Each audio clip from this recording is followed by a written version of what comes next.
got me on, can you hear me now? No. Is that better? Yes. Okay, so, let's get this started, I guess. YouTube's up and running? Yes, it is, perfect. All is well, and Richard? No. On phone. Richard is on phone. He's got a virus on his computer, so he can't see. Technology, it's the way it goes. Okay,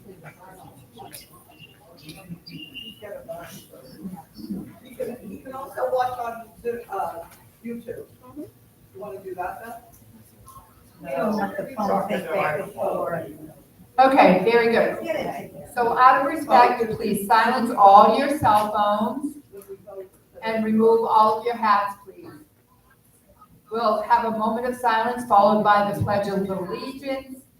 Before we start the actual meeting.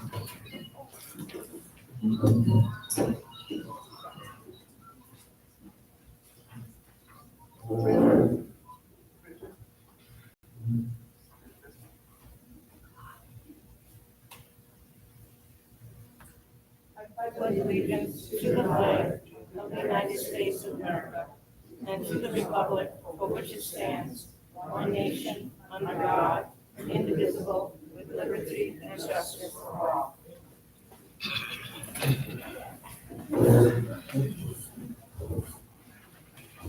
Is anybody recording this meeting?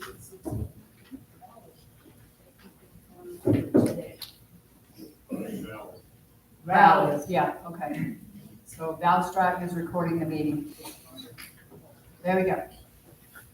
Okay, so first up, we have the approval of minutes for April 16, 2016.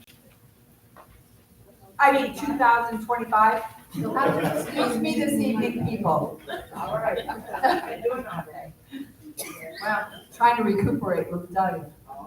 Okay, so I may let Jane do the majority of this, but at any rate, we'll try to move forward. I make a motion that we approve the minutes for April 16, 2025. Any discussion?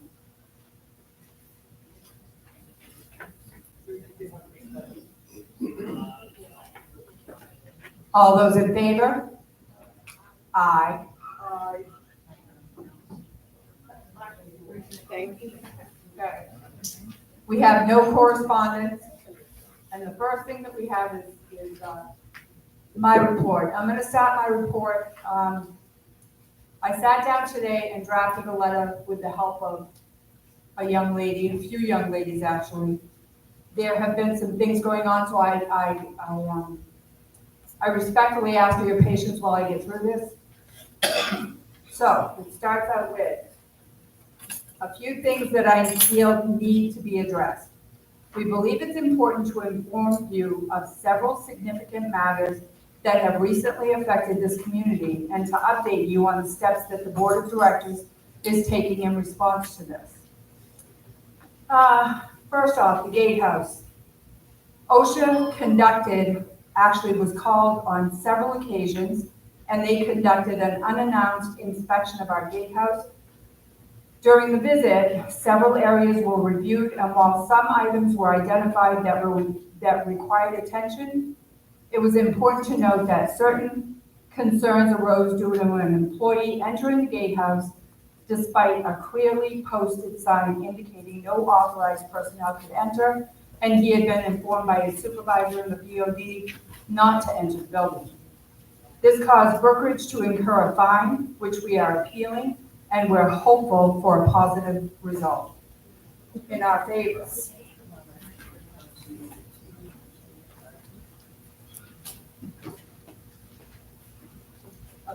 I'm gonna let Jane read this off.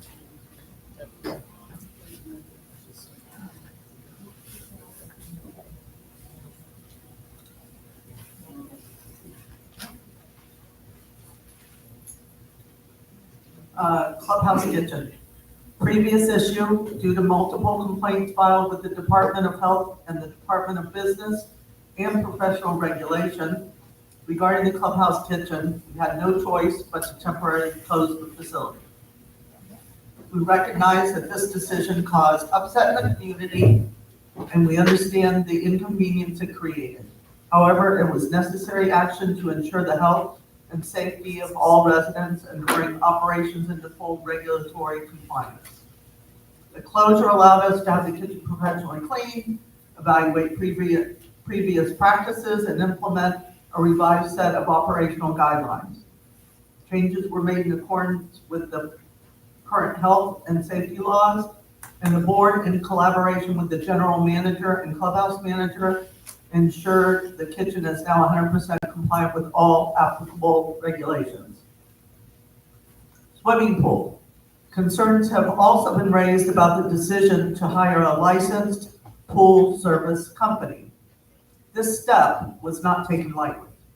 After receiving multiple complaints to the Department of Health regarding the condition and maintenance of the pool, it was brought to our attention that no certified pool operator was currently on staff, a requirement for commercial pool maintenance under Florida law. While we were already in discussions about training several staff members to become certified, the timing of the complaints left us with two immediate options. Number one, close the pool until in-house staff could be properly certified, or number two, hire a licensed pool maintenance company to ensure continuous compliant operation. We chose to hire the pool company to keep the pool open and safe for residents. Thanks to that decision, there was no service interruption. Unfortunately, the pool area has also been the target of repeated vandalism. Pool chemicals have been stolen multiple times. In addition, pool equipment has been tampered with, including being turned off, which forced the closure of the pool on a Sunday morning and required emergency response by our clubhouse manager, the pool service company, and the BOD. These actions are not only disruptive, but costly and dangerous. Additional incidents of concern. Library equipment has been stolen from the clubhouse more than once. Most recently, the router and cable were stolen on two separate occasions, resulting in a loss of internet access for the library computers and disrupting service for residents. This theft required additional repairs and resulted in further expense for the community. We sincerely hope these actions stop so our members may continue to enjoy access to the clubhouse computers and internet. Please be aware, if the equipment is stolen again, it will not be replaced, as we will not continue to use the membership's funds for ongoing vandalism. It is suspected a nail was deliberately lodged in the tire of the clubhouse manager's vehicle, as well as the tire stems being bent. The location and placement of the nail and the bending of the stems being damaged and caps missing were deemed suspicious by the repair facility. The BCPO will absorb the repair cost for the tire and stems. The board president returned home to find both of our outdoor water spigots running, creating a hazardous situation that led to a fall on wet grass. Most disturbing was the presence of a dead rat left on her doorstep, an apparent act of intimidation. This is the fourth incident of a rat being left on a board member's steps. Again, this is considered intimidation tactic and a threat. These incidents have been reported to the sheriff's office and investigations are ongoing. We are hopeful that forensic evidence, including fingerprints, will aid in identifying those responsible. These acts of vandalism, theft, harassment, and targeted threats are serious offenses that affect all residents. The community is bearing the financial burden of these incidents, and the emotional toll cannot be ignored. Misusing public agencies such as the health department as a tool to harass or sabotage the board is both unethical and potentially unlawful. Moving forward. These and any future acts of vandalism, theft, threats, or harassment will be fully documented and reported to the appropriate authorities. Those found responsible will be prosecuted to the fullest extent of the law. Please note that threats made on social media will also be taken very seriously, as this situation seems to be escalating. We will contact the authorities immediately if such actions continue. I want to briefly touch on employees. As a board, we are committed to respecting the privacy of all individuals, including former employees. Whether a matter is voluntary or otherwise, we will not violate anyone's right to privacy by disclosing personal or employment-related details. Recent separations of employees are private matters. For this reason, the board and management will not engage in public discussion or speculation. Our decision not to address rumors or respond to questions in detail should not be interpreted as confirmation or validation of any claims, but rather as adherence to legal and ethical obligations concerning confidentiality. We remain committed to transparency in matters that affect the community as a whole. However, transparency must be balanced with the need to respect privacy and personnel-related issues. We appreciate your understanding and cooperation. We remain committed to the well-being of this community, and thank you for your attention and cooperation.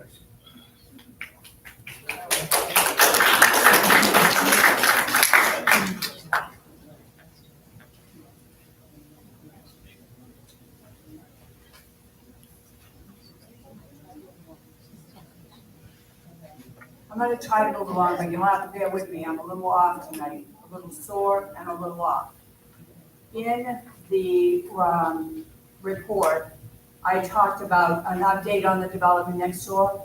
I've spoken with Art several times. Last week, you better hear me, I'm sorry. Okay. So I spoke with Art on the development next door and got an update from him. He's a gentleman I speak with at the county. He said that the stop work order will stay in place other than planting vegetation, other than the sand pile being removed, the last one.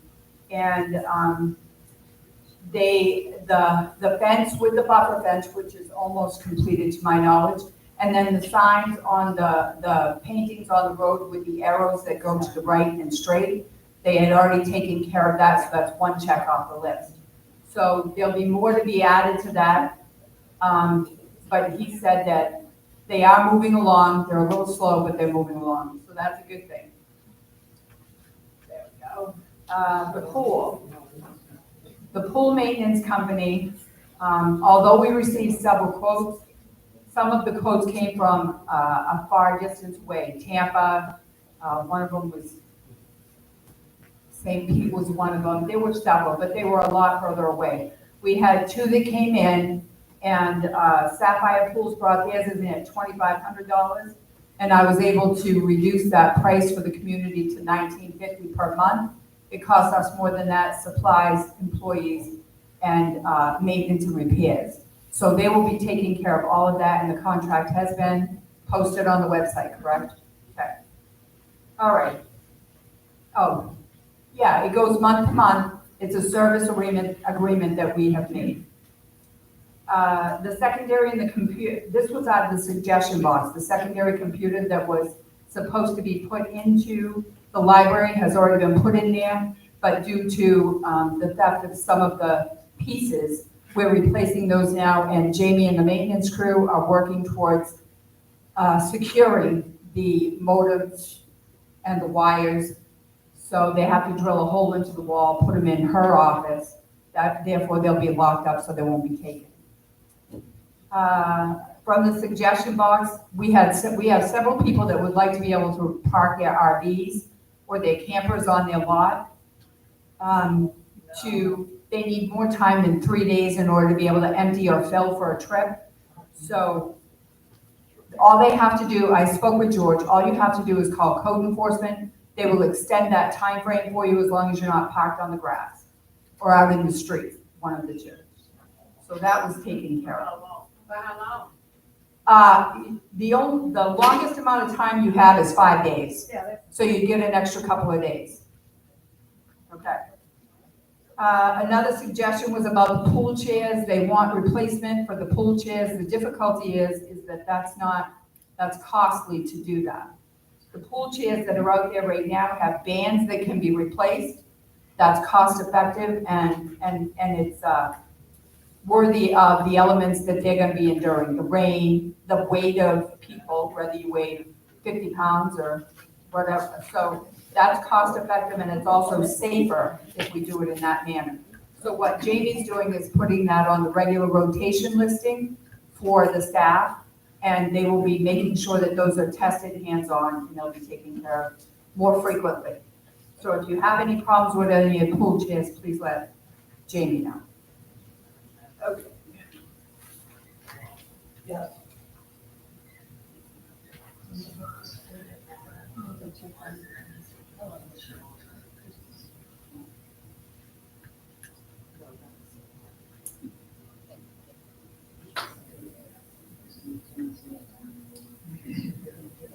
Yeah.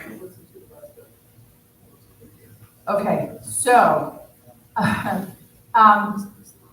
although a lot of people want to know how come renters don't get a packet when they first move in here, and that was taken care of through Arlene and May. We talked about this a while ago. They implemented a packet to give to the owner, to give to the renter, so they will be aware of what's going on. On top of that, Roberta's going to be working to revamp the unit reps, and we're hopeful to bring the orientation back, and therefore everybody will be aware of, whether they're a renter or a homeowner, they'll be aware of what the rules and regs are in here. So that's another thing that's going on. David put out landscaping bids before he left on his vacation, and we had several come in, and I believe there were 5 altogether. They ranged from $90,000 for a half a year to $180,000 for a full year. Okay. So what we decided to do was put out an ad for seasonal workers. There'll be 2 that are hired every year. They'll work for 6 months while we have the grassy season, and they'll help mow the lawns, weed whack, and do whatever else Jamie gives them as a chore to be done while they're here.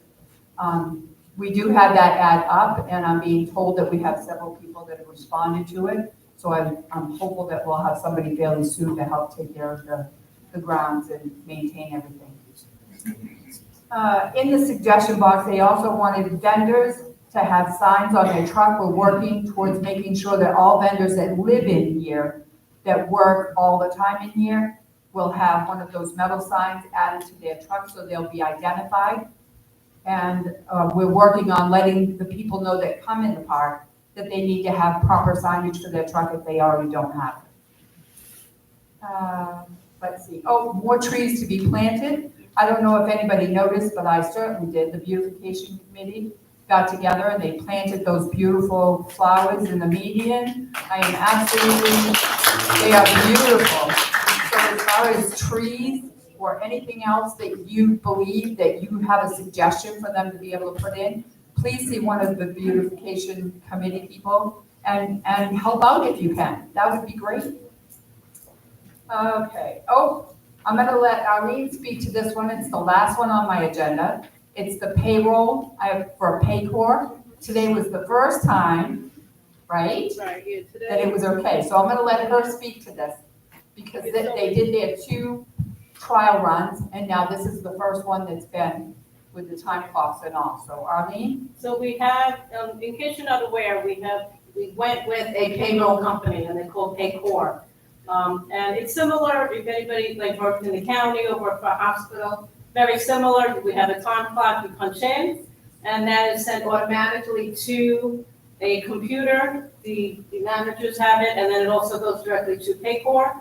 At the end of the pay period, you just go on and approve, 20 hours, 30 hours, whatever. the managers, whoever does that. And then if the employee misses a punch, because we can forget, we can always be adjusted. You know, I forgot to punch in this morning, adjusted, I forgot to punch out, adjusted. So we did go forward with that, and I'm very hopeful it went well. And we'll see tomorrow, right? We have checks in our accounts, hopefully we will. But everything went well, they're great. I really do like them. They're all, they're remote workers, but they're very helpful. The one gentleman down in Atlanta, Georgia, he's very helpful. We all, of course, we had a million questions, and he was really good. So, and I believe it will, in the long term, save a lot of time. Thank you. Thank you, Arlene. Okay, I'm gonna move on to Jerry with the finance. What am I doing?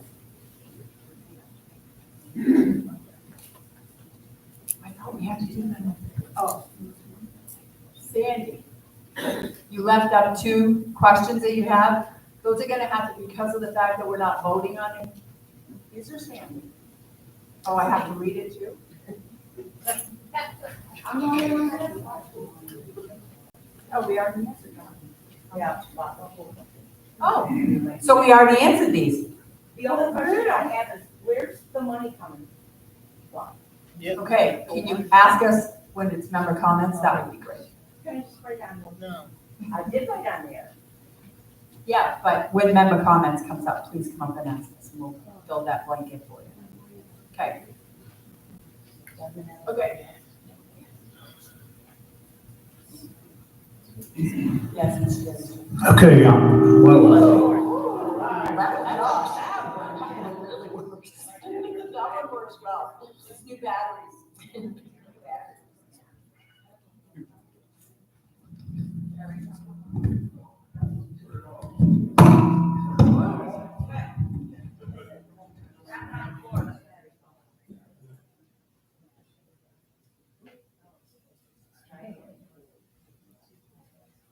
okay, we'll try it again. There we go. That better? Okay. All right, it's not gonna be as long as last time. The assessments were 141,966 and 16 cents. The fines for last month was $1,175 even. Late fees, $4,980. Stop load fees were $5,619. Then using views, $625 even. And miscellaneous income was $14,717.35. The operating fund was $307,638.42. And the reserves is $3,460,857.88. The gatehouse, we have spent, I'm waiting on 2 invoices. As of right now, it's $74,058. And that's it. And I'll address that question about the pool earlier, wanting it out, it's getting paid for. When you break down the chemicals which I did, was typically there's about $1,200 to $1,400 worth of chemicals a month. So they're only charging us $1,995. So when you add the laboring in that we were spending, plus nobody here was certified. And according to James, the first person that goes, which is June, correct? July? It was June, And how much was that gonna cost? $400 a person. So, and this was basically kind of like an emergency thing because the health department got called on Friday. Friday before. Okay, that's all I've got. Thank you.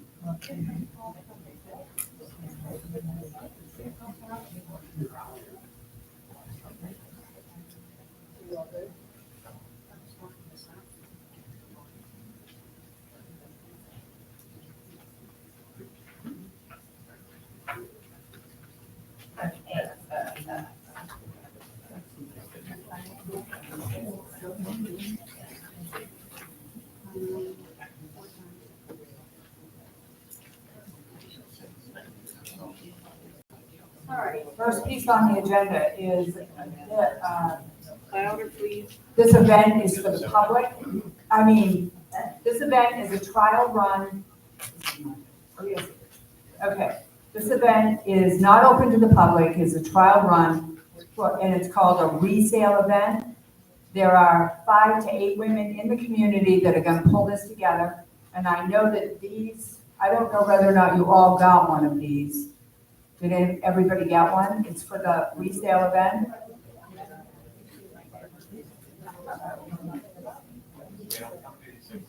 Yeah. Hello, ladies, I see you. Okay, so we do have these, they're available for you. This is a resale event. The duration would be 8 to 4. It would be held one day to see how it goes in the community. Parking would be on the right-hand side of the road. It will cost $10 to run that for the day. It'll be out of your home, out of the carport area. You can't leave things on the lawn. Parking will be on the even numbered side of the street, except on Brookridge Boulevard, and then it'll be parked on the right. Let me see here. It has a strict policy of what can be sold and where they can be sold. This is a resident-operated event, and the Brookridge Community Property Owners is not responsible or liable for anything related to this event. They have an application that they have to fill out that will go to these young ladies, and they will also have a map. Once they get all of the applications, they'll have a map drawn up so that they will have pinpoints on where the sales will be taking place. So anyway, with that said, it is. Of course. So I make a motion that we allow these young ladies to run this trial event to see how it goes over. One day a week on Saturday, right? Yes, Saturdays. I mean, one day per month. What? One day, only day in a year. Okay, you take it. Wow. My brain isn't with us. One day. Okay.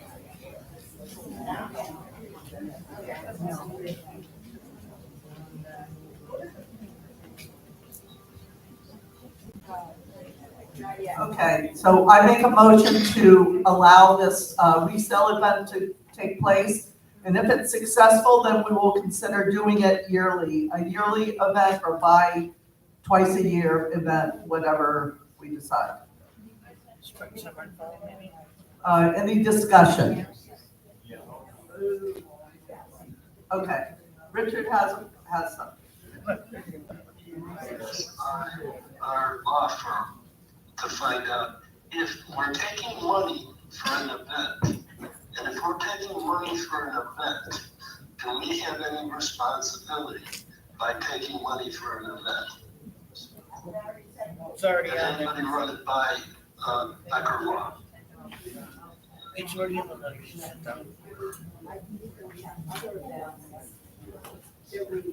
Gather funding for dances, events, community events. And this is the same, along that same line. But you're talking traffic areas, if there's an emergency or something, and our fire department, ambulance needs to get in, or other things. I'm just looking at any type of liability we could have. The intention is wonderful. I have nothing wrong with the intention of this, but if we do something without making sure that we're covered, that we're not going to be sued in some way for just because we say we're not liable, that doesn't necessarily mean we're not liable. Okay, High Point has this type of an event that goes on 2 times a year at this point. They have, the cars all have to be parked on a particular side of the road. There's plenty of room to access the emergency vehicles if need be. They are having a huge success over there with it, and it's now gone from being just open to the community to being open to the general public as well because it ran so well. But they did do trials for 2 years. Can I talk now? If it, the only thing that I can think we'd be liable for is that happens on the common area. And we have insurance for that. My concern is this says a 60 days advance notice. Do we want to vote on approving a date at this juncture?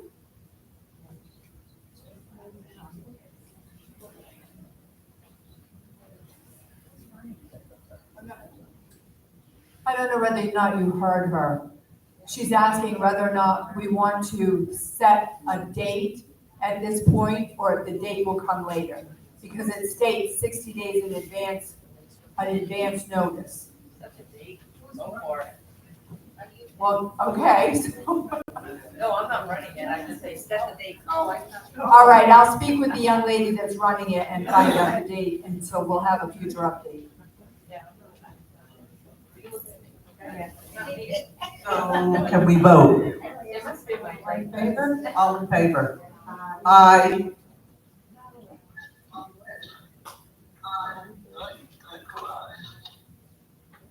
Richard, was he?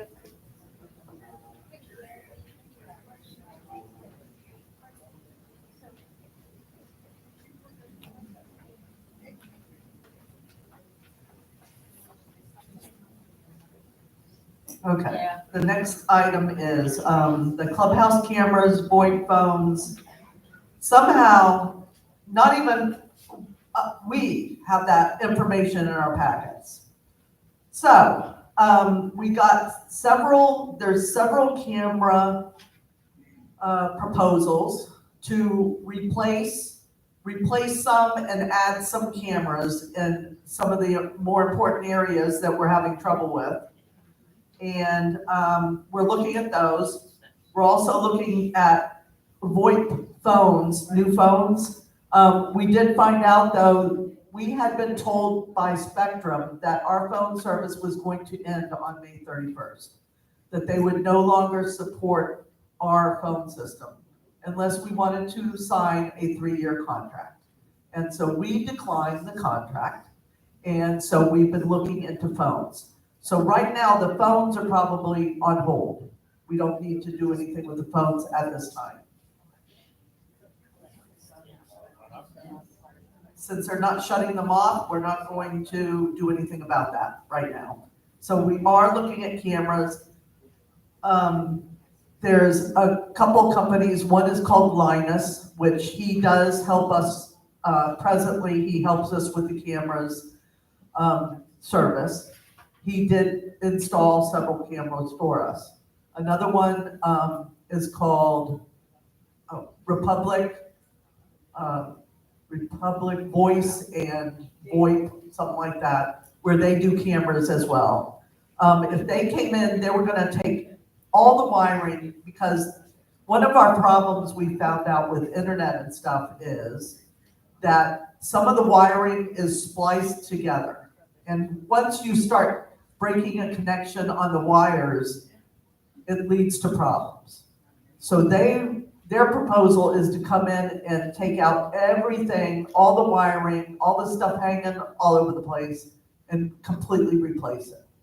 So we're looking at the two options. Linus would not do that, but his proposal is coming in very close to Republic's. Then there's another one called Blue Edge. Blue something. And they do cameras and stuff. And so we got a proposal. We're waiting on their proposal, their final proposal. So we're not going to vote on this tonight, correct? Since we don't have the information, we're going to table that for tonight, but we just want you to know that we are working on this camera issue because it's serious.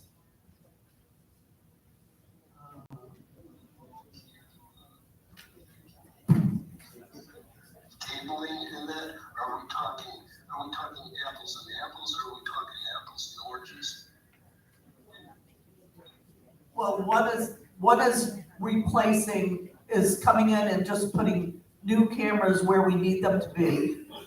And the other one is completely taking everything out and bringing everything in and doing it correctly. Because in the beginning, it wasn't done correctly. It was done by piecemeal.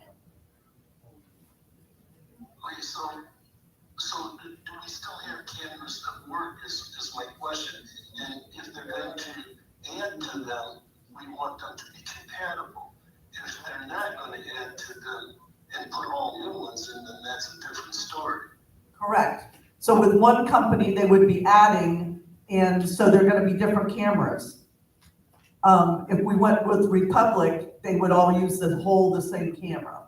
So right now, we have different cameras from different places, and that's what Linus would just add cameras to the situation.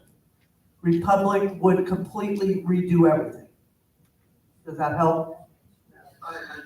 I would believe so. I would hope the megapixels, being able to see in the darkness and all that would be compatible. That it would be comparable, and we wouldn't be getting a lesser model than what we have. Correct. We will not get a lesser model, for sure.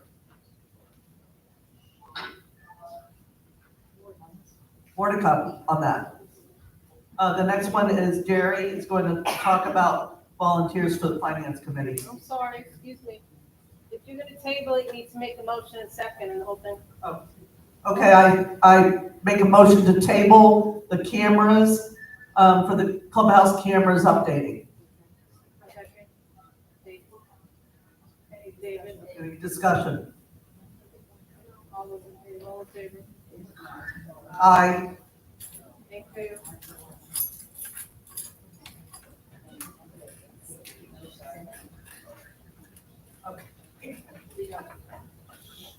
Okay, so far we have one person's put in basically an application resume, whatever you want to call it, for the finance committees.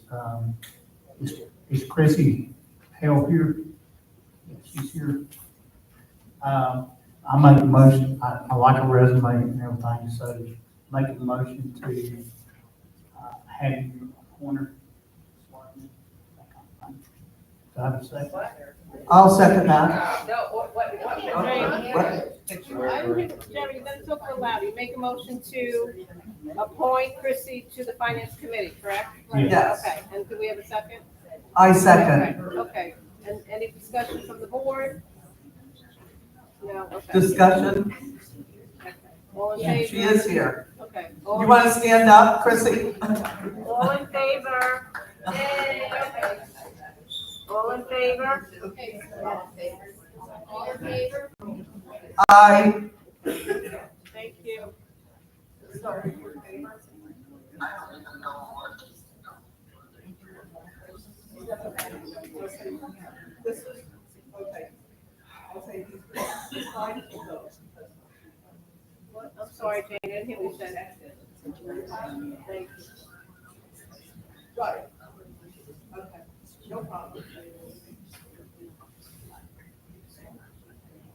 Okay, I just want to make sure that everybody here tonight, that it's for the ADRC or for the Finance Committee, you understand that you can be on whatever committee you want to be on all of them, but you can only chair or co-chair one. Okay? Okay. Okay. Okay, so do I swear for We're going to wait for swearing in of all people on committee. Dave Henry's going to speak about the ADRC committee. So we're excited. We're excited to announce that we've got 4 committee members that have graciously agreed to be on the ADRC committee. Those 4 individuals, if you'll please wave and stand. The first one is Larry Moore. That's Hi, Larry. In fact, Larry Moore has graciously also volunteered to be our committee chair. We have Frank McDaniel. Now. Can't even read my own writing. Frank McDowell. We also have Mr. Jerry Kraft.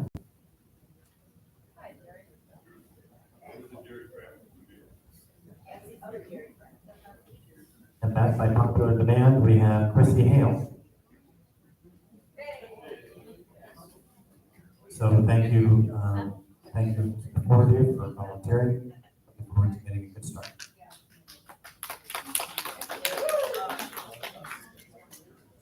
So with all that said, I'd like to make a motion to have these four, to appoint these four folks to our committee and to make Mary Moore our chair. I'll second that. Any discussion?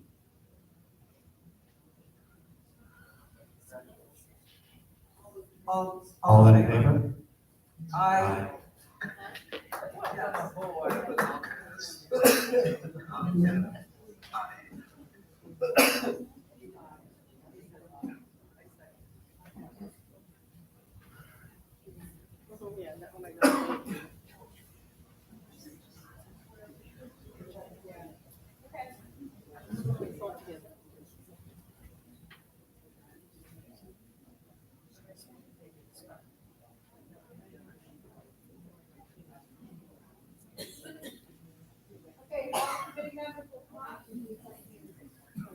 All the committee members, please come up.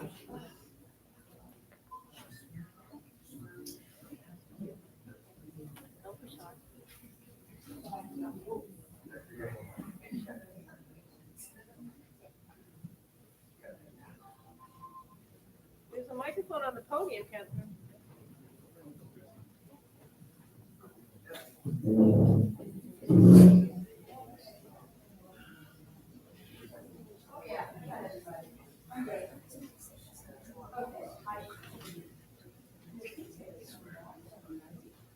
Hi, guys, girls, guys. Okay. Larry Moore, Chrissy Hale times 2, Frank McDowell, and Mr. Jerry Kraft. Will you all raise your right hand? Do you solemnly promise and swear that you will administer the office to which you have been appointed to the best of your ability and judgment in conformity with the governing documents of Brookridge Community Property Owners, Inc., that you will in all acts be governed by the principles, honesty, justice, fair play, and every manner possible endeavor to promote and safeguard the best interests of the citizens of Brookridge and the welfare of its membership. Do you swear? I do, absolutely. You may lower your hands, and by the virtue of the authority conferred upon me, I do hereby proclaim you as duly appointed, all of you, to the ABRC and you to Finance Committee, and officially installed into the offices. Congratulations.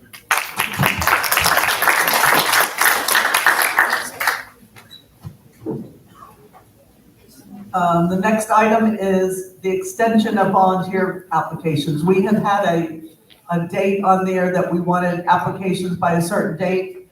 We've extended it, trying to get more applications for the remaining committees. And the remaining committees are the unit reps and beautification, And finance committee, ABRC.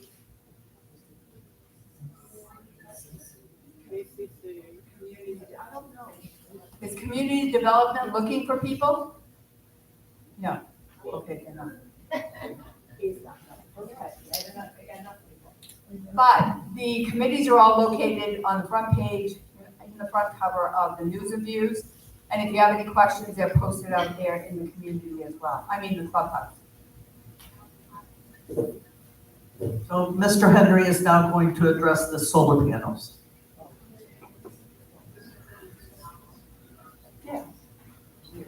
I make a motion to extend the date for the remaining applications for committees. Second. All in favor? Excuse me, Any discussion? I have a discussion. Did you want to put an ending date on that, like 2 weeks, a month, or just kind of have it open right now? There's gonna be no ending date to that. We're gonna leave it open and just take the applications as they come in. Thank you.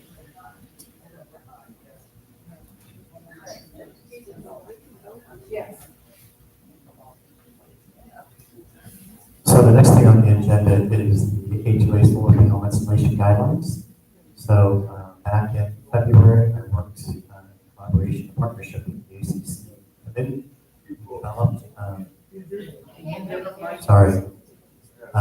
We developed a set of guidelines that were acceptable to the ACC committee. Is that any better? It sounds bad from up here. Can you hear how bad that mic is? We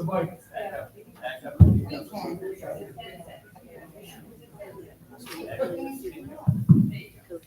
Is this any better? Yes.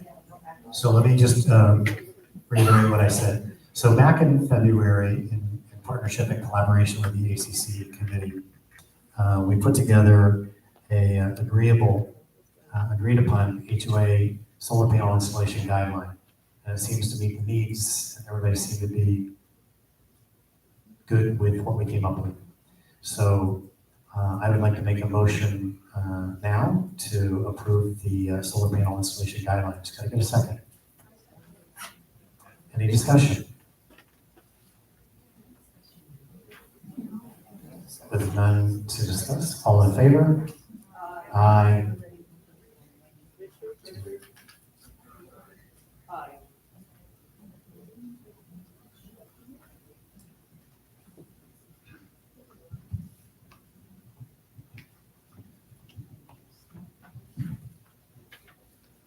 Okay, this is our final leg of the meeting, is going to be voting on some of the rules of regs that have been changed and enhanced. And the governing document committee has been working on this for weeks and weeks and has a pile. And so we're starting now to go through the pile and vote on them. Some of the paperwork right now is in rough form because of some typing issues and then copy issue, scanning issues. So you'll see that any of the paperwork that you might have is written on and added to and stuff like that. These pages will be retyped. They'll look beautiful when we present them, when we actually put them into the book. The first one is for Article 3, swimming pool, BCPO swimming pools. And we are defining B. We're changing B to read. Foam noodles only with maximum length of 63 inches and maximum diameter of 5 inches. And that's instead of 3.5 inches, are permitted. 1 noodle per person only. No enhancements or alterations are allowed to be made to pool noodles. Then we're adding a C to Article 3, and that is on aqua belts. We've got a lot of people asking us, a lot of the women particularly, asking us about these aqua belts that they would like to wear.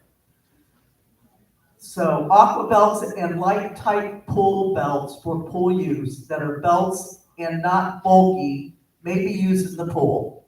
However, children who cannot swim must still wear U.S. Coast Guard approved flotation devices. No enhancements or alterations are allowed to be made to aqua belts or light type pool belts.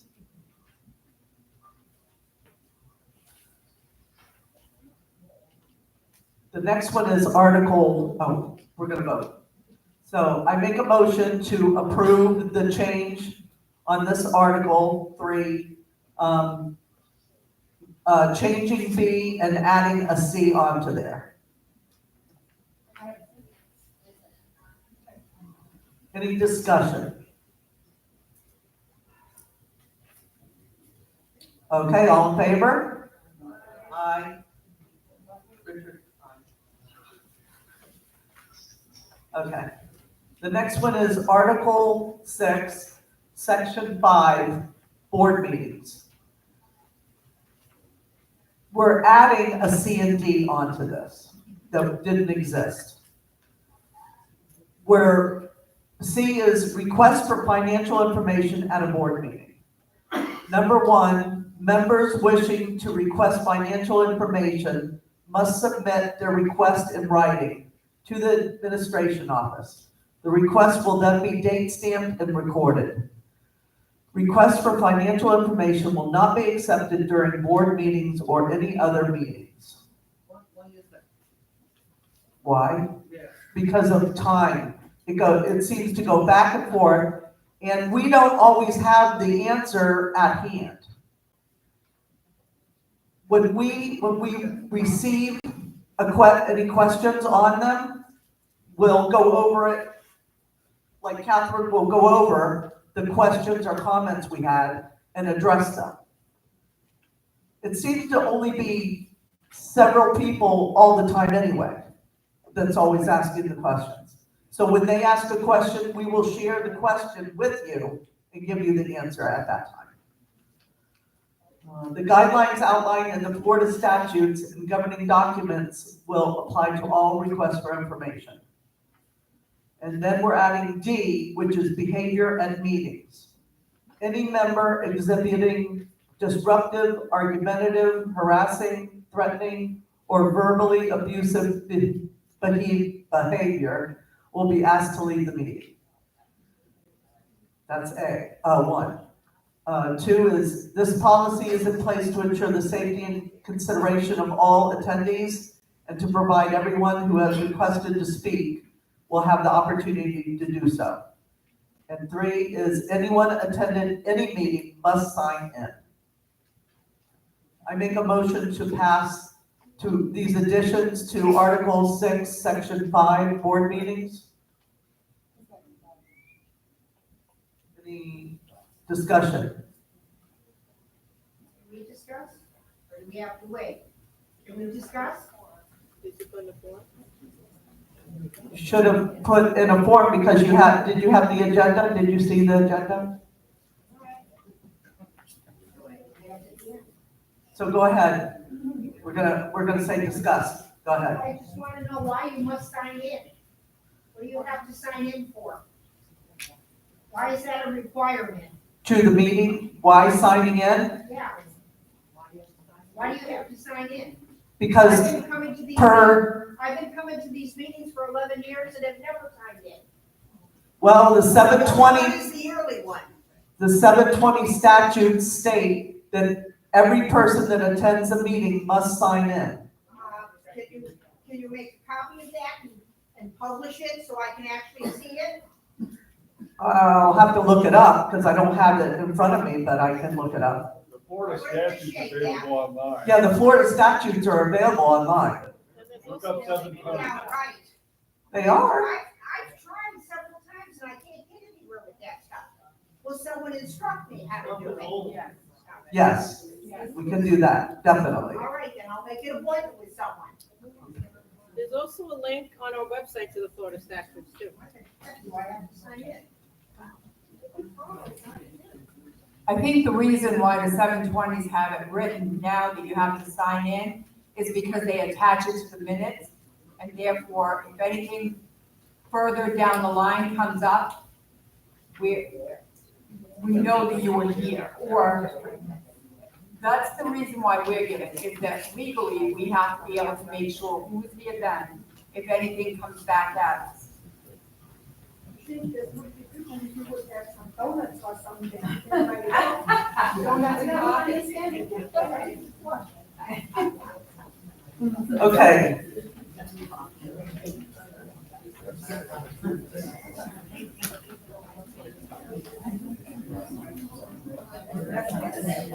Okay.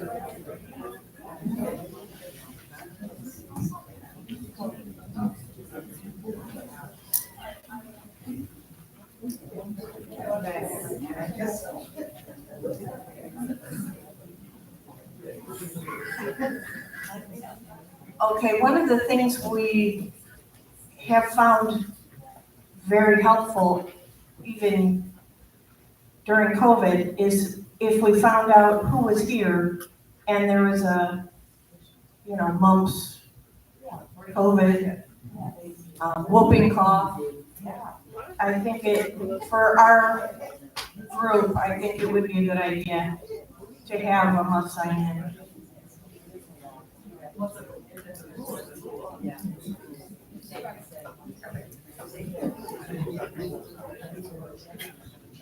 Okay, all those in favor?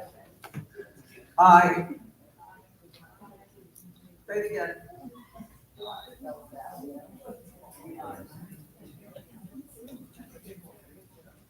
Okay, the next one is Article 1, General Rules and Regulations, Section 20, moving vans.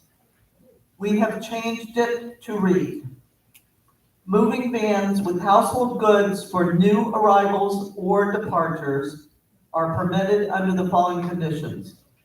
A, dates of operation 7 days a week. B, hours of operation are between 7 a.m. and 7 p.m. C, background screening. The required background screening must be completed and approved for the people coming in. And D, owner presence. The owner or owner representative must be present during the move.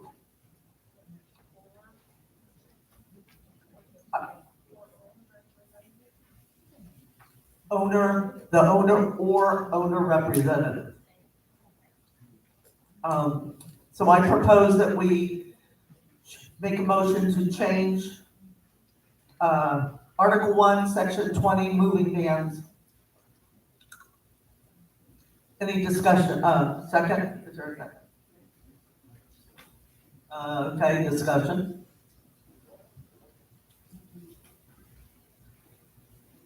So just thinking about, my sister-in-law just moved into Brookridge last year, so I'm thinking about background screening. So she used a moving company from Portland, Oregon to arrive here. Everything went to a main depot in Tampa, and then a driver was assigned first thing in the morning to take that delivery and to deliver it. How do we mandate that background?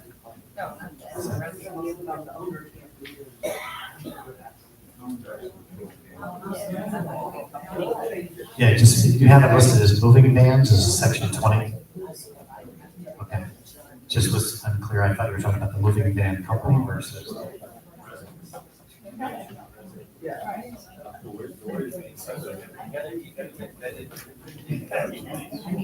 Any more discussion on that?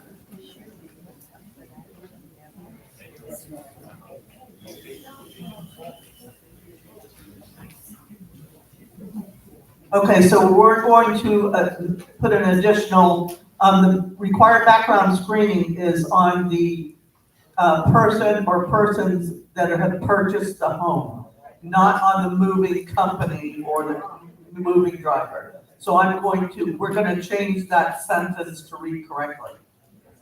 So I make a motion to accept this with that change.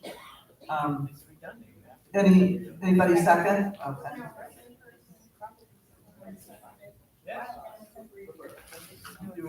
Right.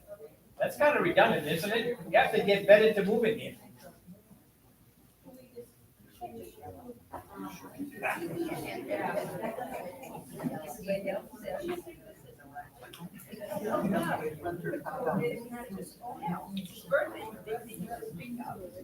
Residents and renters.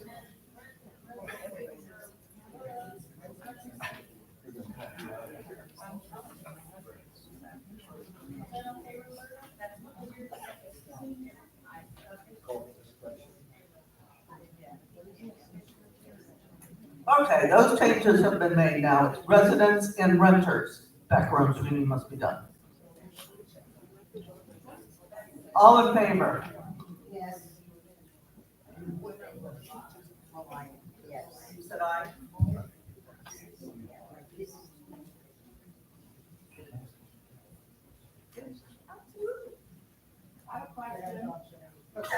So again, the topic is moving vans.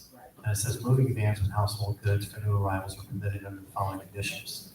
So days of operations, the moving vans can come into our facility, into our community 7 days a week, right? Hours of operation, so so a moving van can only be here from 7 in the morning to 7 o'clock at night. So again, just reflecting on experience, it took the moving company 2 days to do what they had to do, and they had to leave the truck overnight.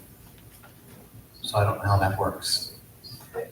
It works for people, just like that are parked, campers that are parked, work the same way. No, again, it's just that in here it says hours of operation. 77. So does that mean the moving van cannot stay past 7? Moving van has to be in the clubhouse parking lot at night, just like a camper. And we need to articulate that.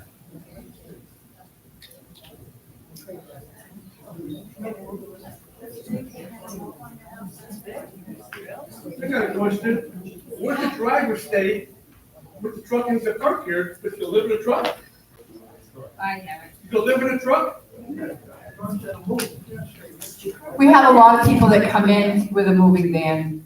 They wind up being here for an overnight. They talk with code enforcement. They park out here in the clubhouse parking lot because they get consent to do so. They usually have somebody else that's with them, and they wind up going. The moving vans have a place where they're gonna stay that night. That's where they wind up going to. One of the local motels usually puts them up. Correct. If they have sleepers, a lot of them sleep right in there. That's correct, Richard.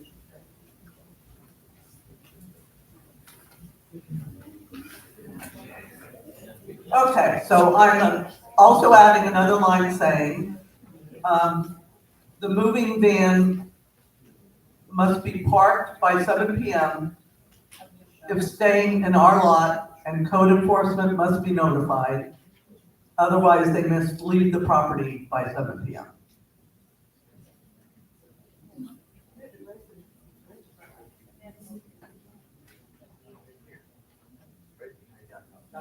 That'll be.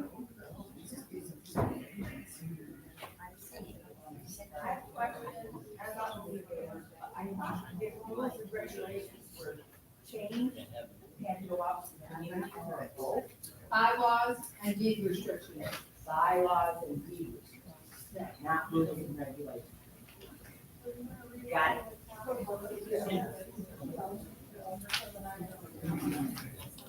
Okay, so I'm gonna read this again, so there's no confusion. Moving vans with household goods for new arrivals or departures are permitted under the following conditions. Days of operation, 7 days a week. Hours of operation between 7 AM and 7 PM. Background screening, the required background screening of the resident or renter must be completed and approved. Owner presence, the owner or owner representative must be present during the move. And E, the moving van must be parked by 7 PM if staying in our lot, and code enforcement notified.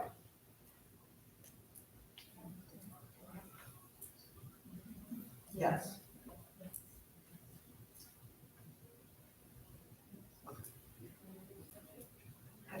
Any more discussion? Wait, we have more discussion. Go ahead. Please read the old one, so people can understand what the new one is.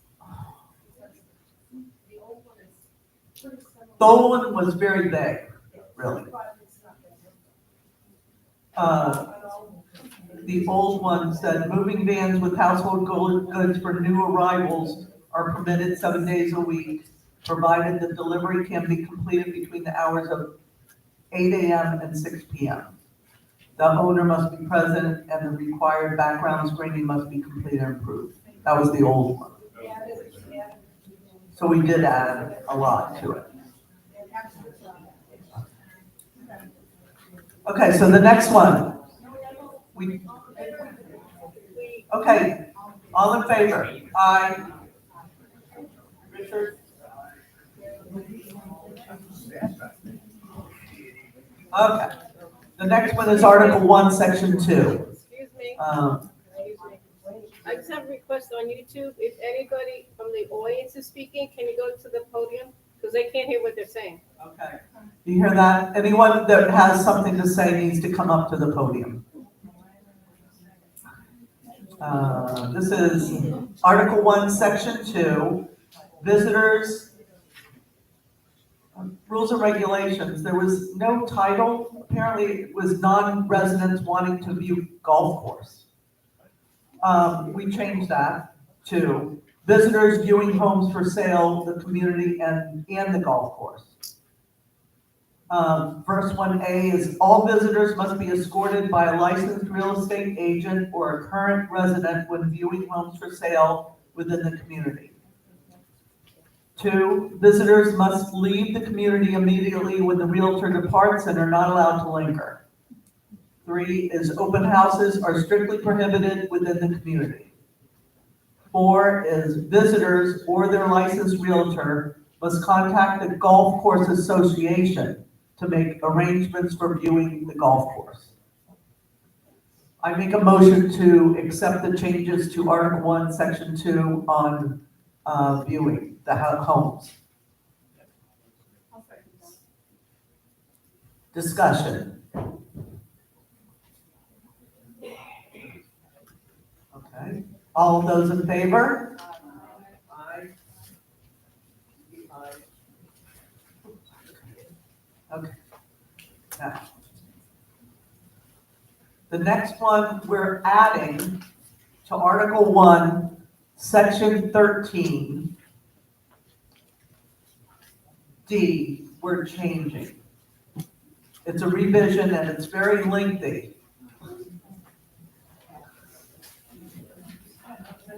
It's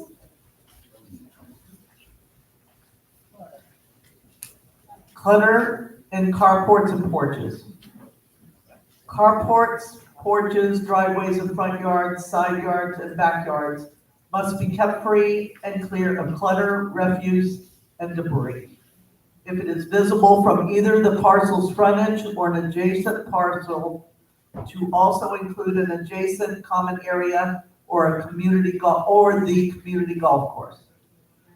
Below are some examples of things not allowed in carports or on porches if visible as stated. Paint cans, solvents, hazardous materials, flammable liquids may not be stored in the carport if visible. No cardboard boxes. If you're moving and you have cardboard boxes and you're collecting them, or you're waiting for the recycle guys, then if code enforcement says anything, let them know, appeal that, you were getting ready to send it to scrap. Next, no storage containers of any kind, including bags.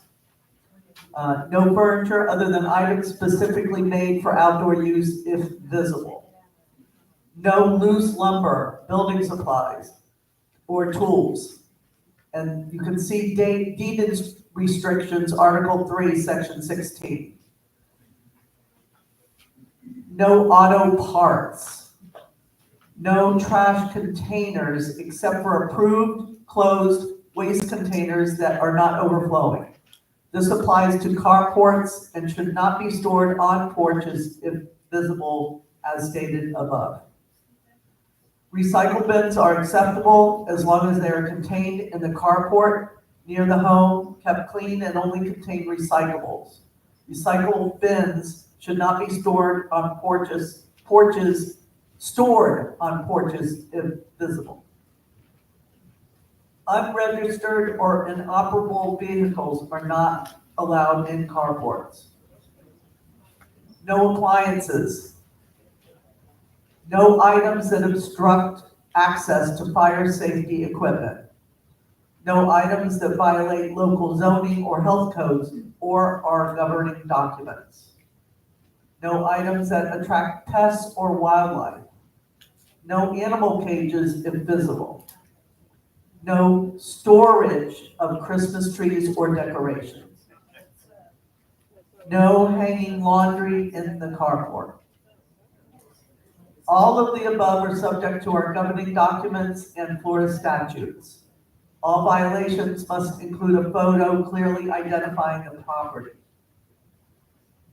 I make a motion to accept the changes to section 13D, Article 1, section 13D. Can we go to the podium on this? A second. I'll second. Discussion. Donna Wait a minute. Somebody's gonna get up. Go ahead. Donna Smith. What can Yeah. you do? Get the mic now. Wait a minute. Donna Smith. Wait. Donna Smith, Unit 2. My question and concern about this is, I'm all for it. How are you going to enforce this? Because I could give you addresses where a guy is working on his car, another guy's he's working out in his carport. So this is code enforcement, but they can't be everywhere. No, that's right. So residents, if you see something you don't like, always come to the front office and let us know. That's the only way. We don't have enough people out there looking at them. Wait a minute. Richard has something to say. Wait a minute, Richard. On site maintenance, so when I leave, to come to, up north, and I put my recycle bins, that in my, lanai, or porch area that's really big, as long as it's not unsightly, you can't even see it, it's. We're not talking about lanais, though. We're not talking about lanais. We're talking about carports and porches. Here, I have my recyclables alongside my steps. Up to my house. No one can hear him. Okay, he's talking about his recyclable bins when he's down here, they're alongside his steps. I think the problem is that that's a regulation recyclable bin, I'm assuming, right, Richard?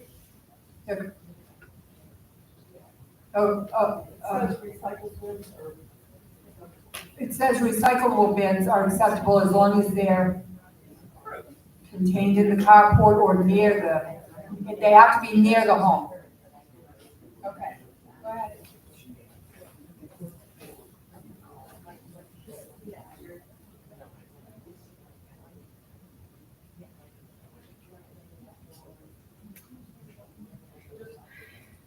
The light might not come on, but it's on.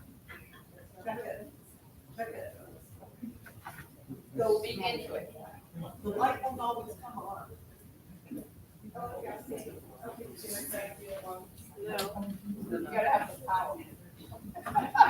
Okay, I just want to say that we gave a lot of consideration, a lot of time to this because what we were asked to do was to look at everything, try to make it so there's absolutely no selective enforcement. So it might sound horrible to others, but people were having issues and it wasn't to punish anybody, it was just to try to make it so one person wouldn't get a fine and the other would get away with it. So it took a lot of time and we really toiled over this, trying to take into consideration. We didn't want to be negative, so I hope it comes across that way because it is really, really important to the board that there was no selective enforcement and to put everything out there. So that's what we ended up with. Val, go. Consistency, that's all.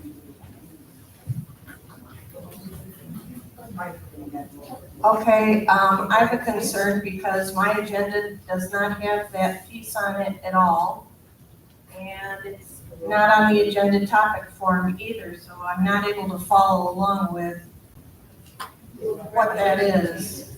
And that was a lot of things to not have in my packet. All of that table. Some of it, yes. I see the old clutter page is on there, but I don't see all the new good stuff that they worked on. Okay, so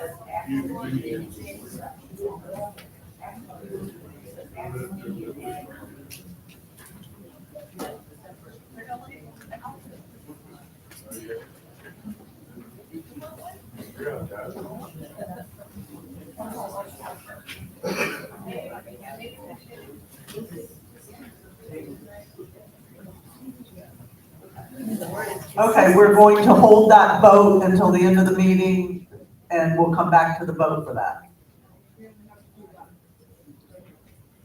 Okay, this is Article 1, Section 13, adding E, which goes after D. It's called exterior cleanliness and maintenance. All homes must be maintained in a clean, neat, and aesthetically pleasing condition. Any visible algae, mold, dirt, discoloration, or grime on the exterior of the home equal to 1 square foot or larger is prohibited.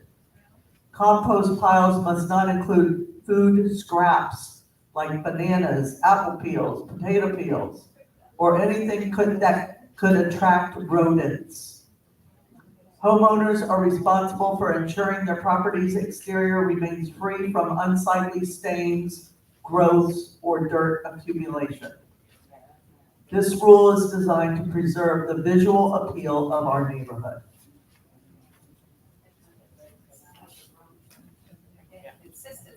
So I'm making a motion to accept the addition of E to Article 1, Section 13, exterior cleanliness and maintenance. Is there a discussion on this?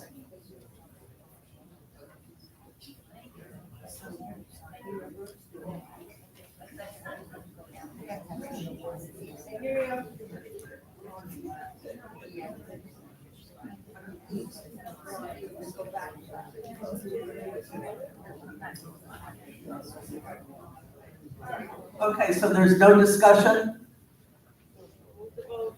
All those in favor? Aye. Aye. And the other addition is F, which is called weeds and debris in gutters, because there was omitted completely from the previous rules and regs. Visible weeds and debris in gutters must be clearly cleared promptly. If any weeds or debris protrude approximately 6 inches beyond the gutter, a violation will be issued. A photo is required that clearly identifies the property. I make a motion to accept Article 1, Section 13, adding F, weeds and debris in gutters. Is there any discussion on this?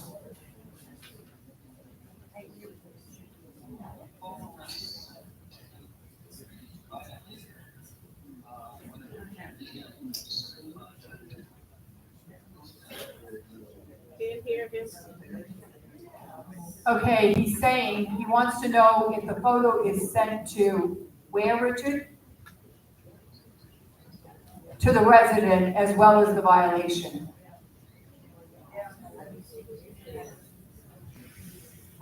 I believe there's a correction time frame as well with anything when it comes to the violation. I think it's 14 days. Okay. No. Discussion? Quick question. I have no idea what you did on it. Do you know your name now? I do my name. That is my name. And your name is? Hi, Sharon Rachi. I live on Montclair. I have no idea what section that is. 3 or 4. Okay, thank you all for your help. Question for you. Now, with the warnings and the violations and things like that, has anybody ever thought, and what you just said about a 14-day remediation kind of thing, has anybody ever thought about warnings first and then maybe fines after that? Or, We're actually discussing that among ourselves right now to possibly. I mean, repeat offenders are one thing, but one time maybe, yeah. And again, and I would be on, I'd like to reach out to somebody up on the board too. I'd like to help out some people that maybe can't afford it or things like that, to maybe clean up a yard every, once a month, maybe get a crew together or something like that, once a month. Really, You know, pick a house and we'll all get together and clean up the yard. Can you come up afterwards and give me your name and phone number so that we'll have you on file? Sure, just don't ask me with my rep, my union, my whatever union rep or whatever the hell I I would be am. on that committee All too. right, all right, and the other thing is just consistency. We've been here since 2014. And the one thing that hasn't happened in all that time is just consistency. With, you know, you might have a couple people over there that get overlooked, you know, as far as some of the things they may have in their yard or something like that, or some of the speeding or some of the things they do. Just consistency is the main thing for us. Absolutely. Thank you That's very what we're much. trying to get to. Yeah. Some people get fined for something and 2 doors down, it's the same thing, but they're not fined. We're trying. Yeah, thank you. Any other discussion? All in favor? Aye.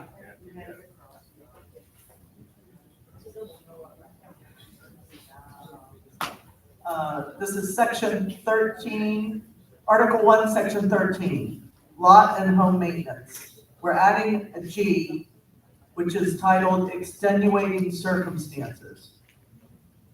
These rules apply to all lots, whether vacant or developed. In cases of natural disasters, accidental destruction, or extended construction projects, the board must be notified. BCPO members must inform the board upon becoming aware of such situations. Code enforcement will contact the resident, document the conversation, including date and time and who they spoke with, then notify the board before issuing any violations. The ABRC committee must inform the board when aware of such situations. All parties will collaborate, and special consideration may be given to BCPO members in extenuating circumstances out of their control in cases of natural disasters, accidental destruction, or extended construction projects. The board will make the final decision. Photos clearly identify the property must be included with all correspondence from code enforcement and the ABRC committee and the resident if possible. All correspondence must be documented with date, time, and name of the person or persons included in the conversation. I'd like to make a motion to accept the addition of G added to section 13, Article 1, section 13, lot and home maintenance, extenuating circumstances. Is there a discussion?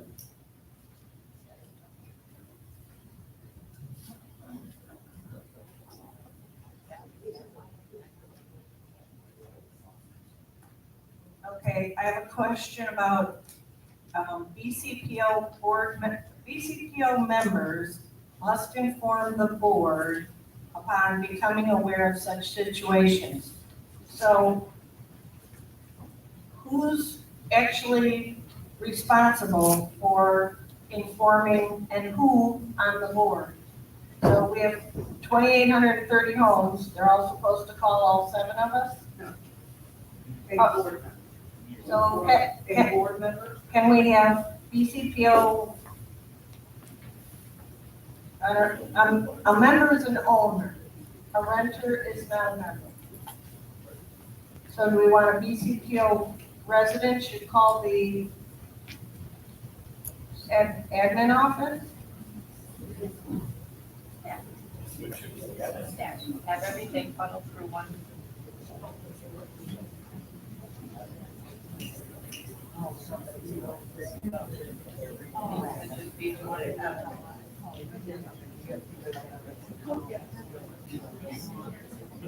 Okay, and the ABRC must inform the board, or should they inform their liaison?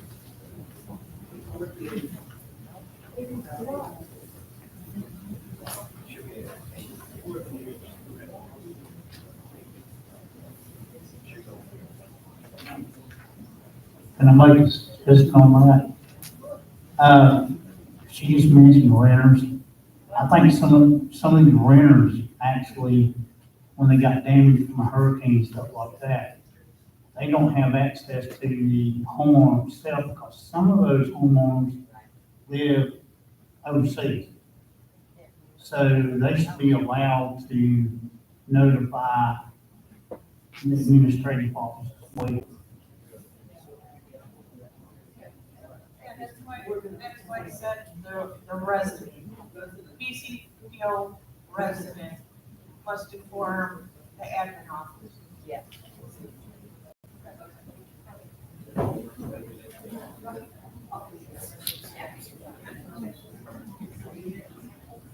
Okay, so we're making a couple changes.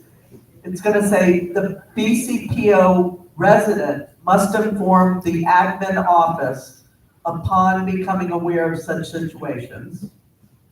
And the ABRC committee must inform the board liaison when aware of such situations.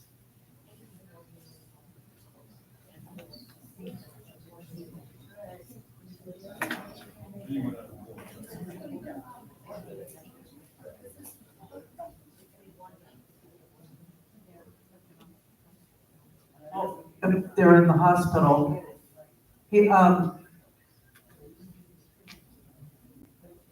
well, yeah. Okay. Richard asked, is an extenuating circumstance someone that might be hospitalized and is alone? The home is now sitting vacant because they're in the hospital or they're in rehab or what have you.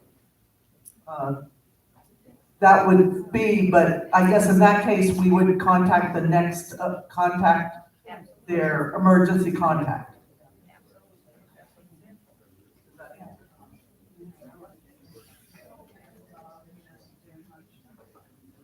Right, yeah. Okay. All those in favor of,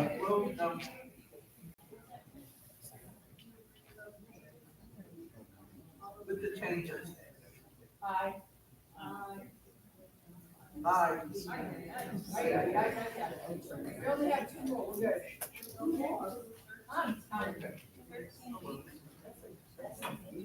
That's it.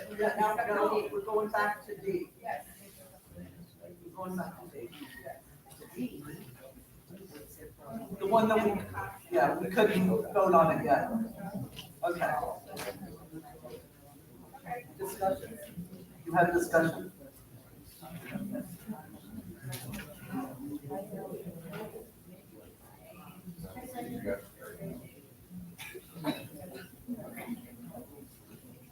Discussion. Actually, two things. While I like the direction of this, I was just looking up, the Florida statutes changed in 2023 in July. And it says House Bill 437 resulted in the creation of Florida Statute 720.3045, which became effective. The statute limits the authority of HOAs to regulate certain backyard activities, including storage, installation, and display of items. So, backyard. So this motion talks about backyards. I would suggest we take backyards off of this momentarily or delay the vote until we just dig a little deeper into what changed in the statutes, because it does limit HOA's ability to regulate things in the backyard. So I think we should just make sure we're good. Yeah, that's the same one. I just want to make sure that it sounds like you guys did your due diligence and made sure you complied with the new law that limits allowabilities. Because it does talk about how. You can read it. Read the entire statute? Just read that one paragraph there that you want to say. There's a blue thing around it, is that what you're referring to? Yeah, I'm looking online at what was online about the new statute. That's the new statute, yeah, for the office. Well, it's the same, yeah, it's the same one. Yeah.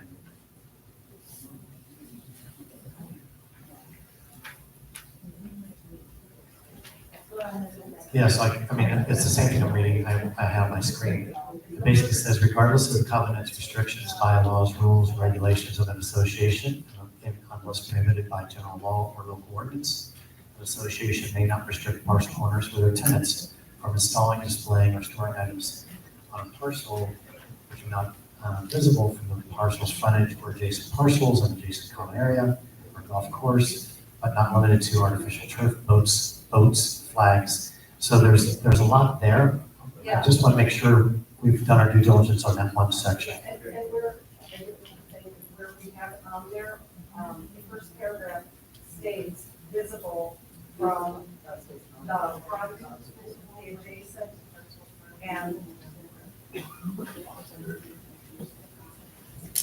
I get it. I feel like there's more to it.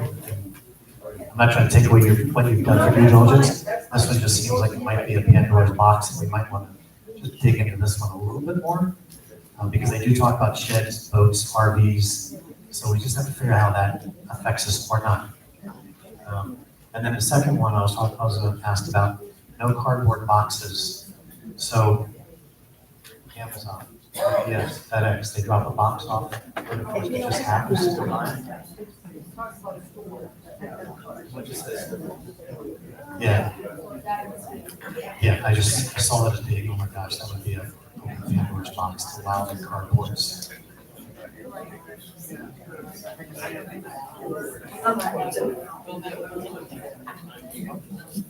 That'll be a point of contention somewhere along the way, but I think that's a good start to help clean that up.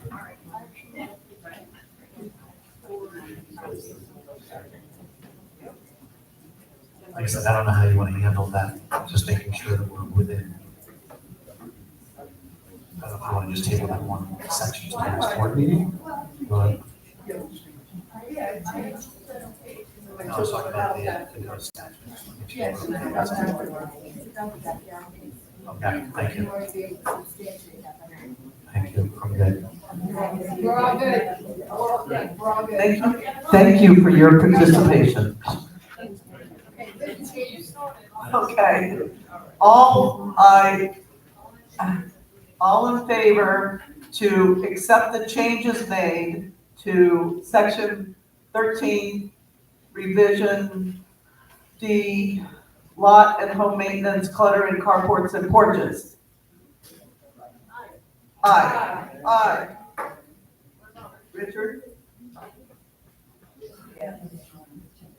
Oh, we're all here. Okay, yeah. So what do you say? Is your hand up? Oh, okay. Okay. Yes. Oh, okay. Okay, thank you. Okay. Okay, now we go on to the direction of the board.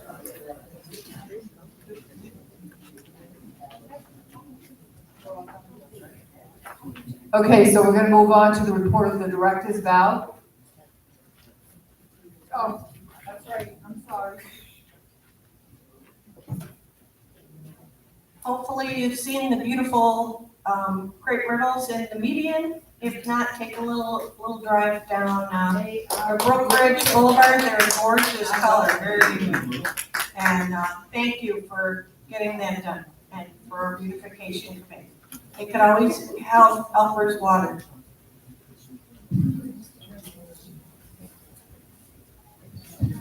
Not a whole lot to report, just a brief update on the finance committee.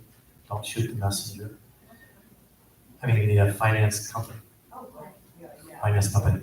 We are still navigating the contract between the service provider and the attorney. We hope to get this to conclusion here, maybe this week or next. I feel like I've said that a few times, but this has not been an easy move. And I think that's about it at this time. My part was my liaison with the governing documents, and I think I've spoken enough.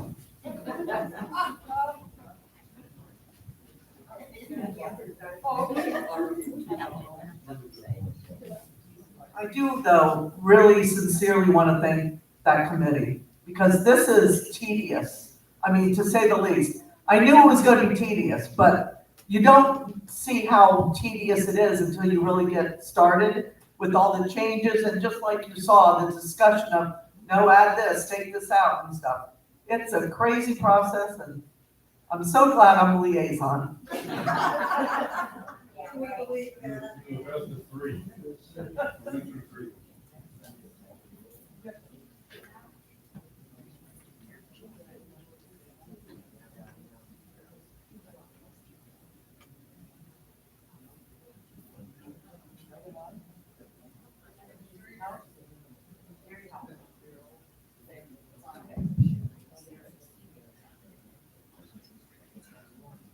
I just want to bring up about the unit reps. We addressed it a little bit last week at the last meeting, at the town hall meeting, and we are definitely looking for volunteers.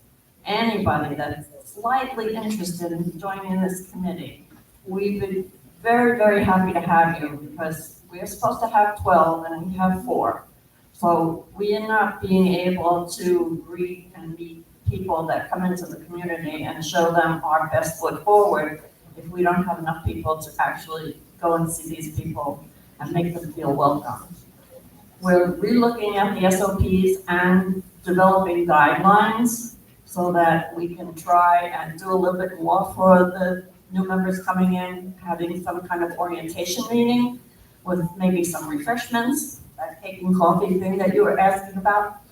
And oh, donuts, okay. Donuts, bagels, we'll think of something. Any old thing, we'll get something going. And just to have the whole bunch of people that are coming in for that 1 month to come and sit together and get to know one another and be made aware of the different things. I was thinking of having Kathy or I come in about the social hour that we have every Wednesday, because a lot of people, I don't think, realize that happens every Wednesday. So, and I know they closed the doors for that for the summer. I haven't been able to speak with them about that, but we still need to bring it up so that people will be aware of it. And anybody that has any suggestions or ideas or whatever else they can provide for us to help the new members. If you remember when you first came in, if you were thinking, why can't we have this, or why didn't we get this, or why didn't we know that? We'll take all suggestions.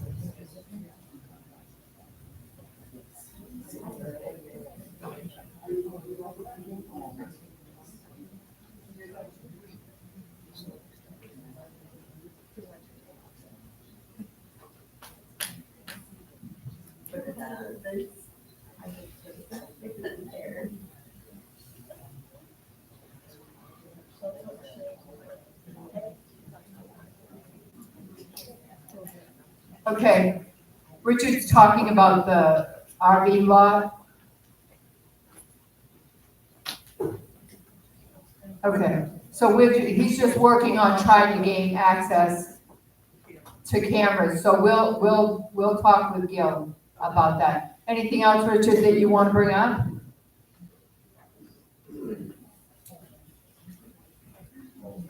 That's it.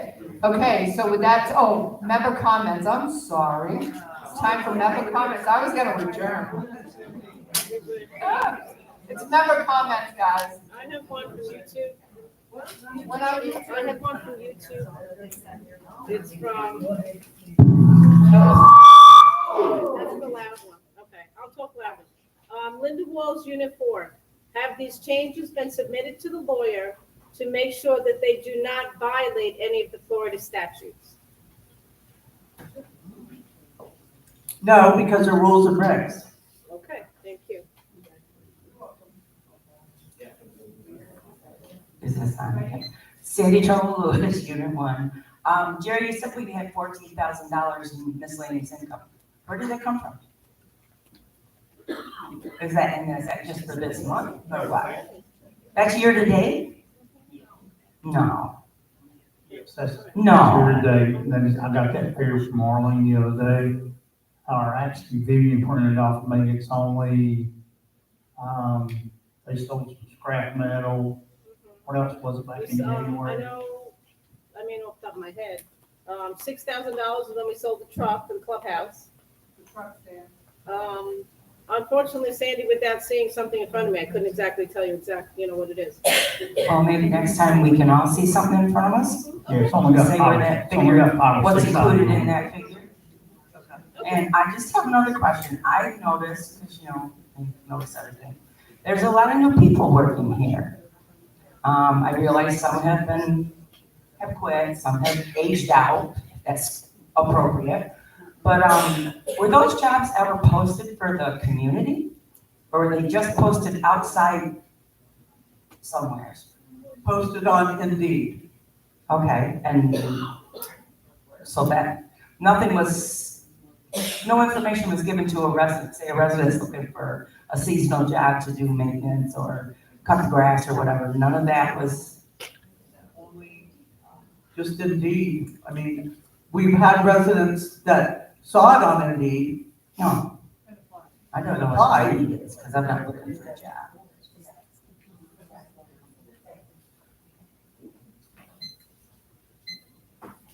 Anybody else? Go ahead. Go for the gusto, baby.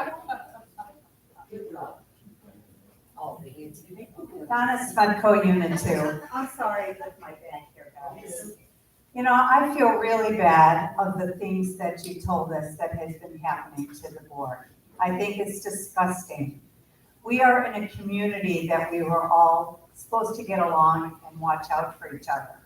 But, that being said, you use a word that has really not been working, transparent. There has been incidents in here that I'm sure you're aware of, that we've got to make it inform more if it's sending out an email or posting it somewhere. For instance, the young lady or man that hit the bicycle guy. No one heard about that except from each other. Hopefully he's not hurt, and she did get a ticket for the bicycle lane, which I didn't even know that we had a bicycle lane. Second of all, how about the drug house that the guy killed himself? And then that house is a mess, and that's got a refrigerator, I think, on the porch. How about the other drug house with a pool in the backyard? And how about the lady that came to the pool and she was wandering around, she was lost in her slippers.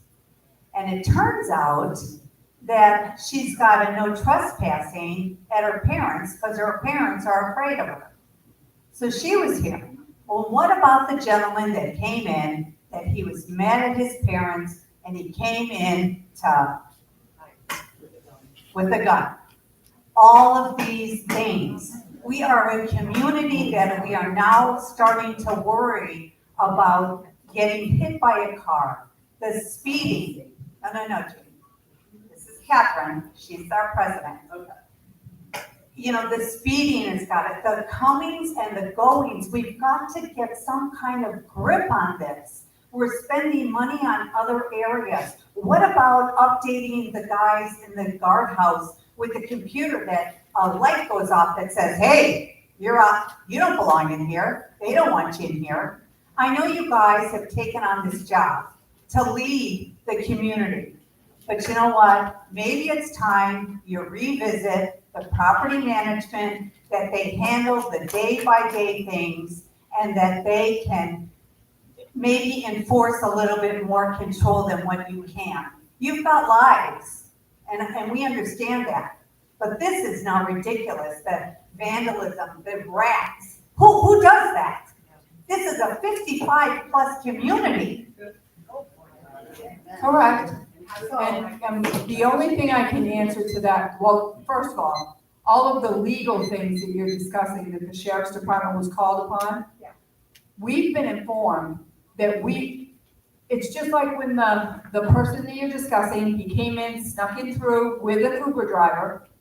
He got into the park. He went to see his mother. Yes, he had a gun. Everything ended quietly. Nobody got shot. But the thing is that the sheriff's department has been very clear, and they're going to come in and speak to the community in a town hall, because They don't want what they had there taking place. They had neighbors taking video. We had 34 officers here. Every one of them had a gun blazing. Yeah. Everything did wind up ending peaceably, but they don't want us to notify the community because they don't want people getting in the way. They don't want civilians being hurt. They don't want somebody video recording this to put it on Facebook. I agree. Okay, so that's the difficulty. We're between a rock and a hard place when they say, we don't want them to know, just let us come in there, we'll access it, we'll take care of the situation, we'll be out. They came in, they broke up the drug house. In fact, they broke up 4. They broke up the drug house. We shouldn't even grabbed have them in them. here. This is true, we shouldn't, but until it comes to there's nothing we can do about it. All we can do is allow the sheriff's department to know.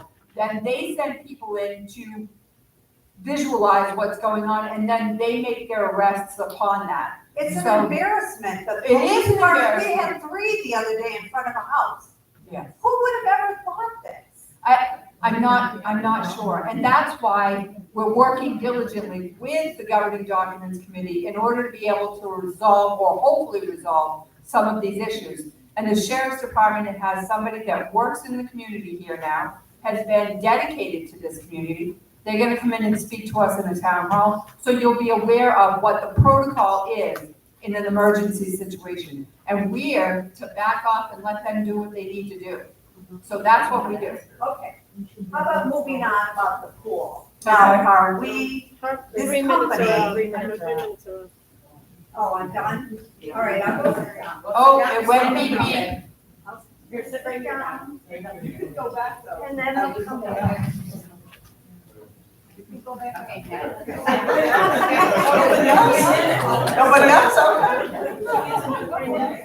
Okay, Donna Snyder, Unit 2. How about the pool? And that's great, we're getting a company. Are they going to be full-time or part-time? On Sunday, when we came, we had to leave because what we understood is that the company hadn't come in to check what, the levels, or is the pool, yeah, on Sunday we came to the pool. Okay, I'm not sure what time you came. You came after, you came shortly after. Okay, the pool was Foster. open. I want to tell you, on Sunday morning, Jerry, myself, Jamie, and the attendants that are at the clubhouse, we went there were several different issues that were going on. Sapphire Pools was called. Michael came out, helped us through that process, checked the water, gave it a thumbs up, said it was safe. He refilled the chemicals that had been dumped out. We locked up the gates. Now the gates they have brand new locks on them. So hopefully we'll be able to stop this from happening. I'm not sure how it's happening, but I'm saying it's going to be reported. Everything will be reported to the authorities at this point, because we're not going to tolerate it. There's no reason for it, because now you're telling me exactly what I said. We can't have our residents go in there and enjoy the pool in the pool time, because we're all running around trying to make sure that the pool's safe and your skin won't fall off. Right. You know, Again, it's a lot for you to do. Correct. Property management company might have said, hey, we've got somebody that's gonna work on that. I don't even know what's involved in that. That would be researching. Right. But you would have to get it to talk to the community about it. That's the Right. problem. Nobody explains it or is telling you how it could help us. Have you considered maybe, and it's an unfortunate thing that would happen, how about blocking this? From now on, you can't use the library. It closes at 5 o'clock when Jamie leaves. You know, I mean, it's a shame, but this is what people are doing. And I understand that, I do, and we're looking at all of the different options that are available in order to be able to make sure that things are all set. But we want to be able to keep things open here. We promised that we wouldn't be closing them down. So we're working all the time to do that. Well, thank you for your time. See what you did, Cindy? I didn't do it.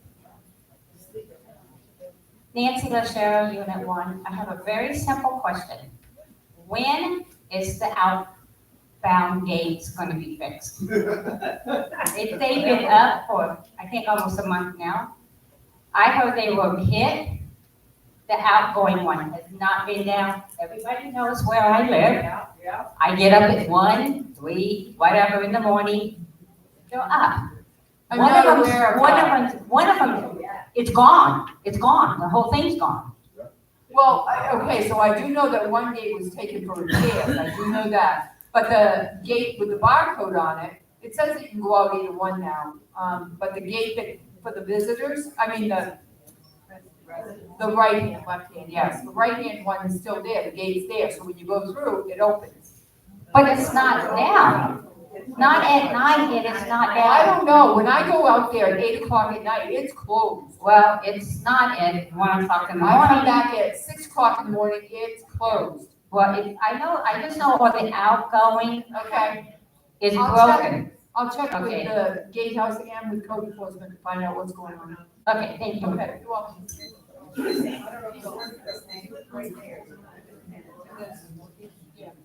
Jerry Kraft, Unit 1. I gotta ask a question about finances, and this is the money that we're spending. Are we spending extra money because of this vandalism? And are we gonna need more cameras? Because there's a lot going on, and we just heard you talk about today. And I'm really concerned, these people, obviously they live in here, they're vandalizing, they're stealing. I think those are threats. These are our residents, and then they're, I don't know who's doing that, but then they're posting all over Facebook about spending money and the pool person. Am I right in understanding that you were forced to hire a pool person to keep the pool open because of the calls? We were forced to look at the options because of the fact that there were several things going on at the pool that needed to be addressed. We were also looking at the options because there were several phone calls to the health department informing that we didn't have the proper licensing to be running a commercial pool. Jamie was scheduled to go in June, the first week of June, to go to Tampa for a 2-day class to be licensed. We have canceled that because we would have had to have 2 employees during each day and each evening, right? So 2, and then an alternate, just in case one of them was out sick, plus her. So the cost of that and the way that employees come and go wasn't cost effective for us to do that. So also, something in what you read stated that there was equipment stolen from the library. Yeah. So did we have to hire somebody to move that equipment? And did we have to purchase new equipment? And that is resident stealing, that is costing all of us more money. And again, this is thieves in our community, and it's costing us, correct? Well, I understand that, but I can give kudos to Jamie and the maintenance staff because they're the ones that found extra equipment that was sitting that they're utilizing and a couple of extra cords to my knowledge. And then now they have to, so our maintenance crew, this is why I say we have to hire somebody to help them out with the lawns because they're busy all the time. Now they have to drill a hole in the wall, put all of that equipment and the cords and run them through the wall into the library, move all the furniture around, rearrange the computers, all because somebody has been taking these things. So one last thing I'm gonna say that I'm being quiet. I have fear that down the road, if this continues with our residents doing this vandalism, that we will have no alternative than to hire a security company to come in here to protect the residents. And that scares me because of the cost it's gonna cost. So our residents are vandalizing our property and our community is gonna pay for it. Okay, so we met with the security company. We met with a security company and we are also meeting with another one, but I can tell you, the cost is stifling. Absolutely stifling. Just one real quick question again, I forgot about it. What about the walk-in and walk-out gate? It's open, they just come in and go. Well, I can tell you, I have my swipe code for the walk-in, out gate. But they said that it was going to be fixed that following week. Now we're looking into why wasn't it fixed, who was supposed to repair it, what was happening with it, and why hasn't it been fixed? So that's on our agenda. We just found out about the fact that it wasn't. Yeah, We I thought it talked was to you on about purpose, it. so they could work on it. But what about the outbound, okay? I think you and I talked about it before. We talked about an outbound for bicycles and people Yeah. that are walking, yes. Because I mean, I'm right there. I see them walking right through, right on our yard, all the way down the street. I think maybe you need some type of security for people not being able to come in on the outbound. I don't think it's security that we need.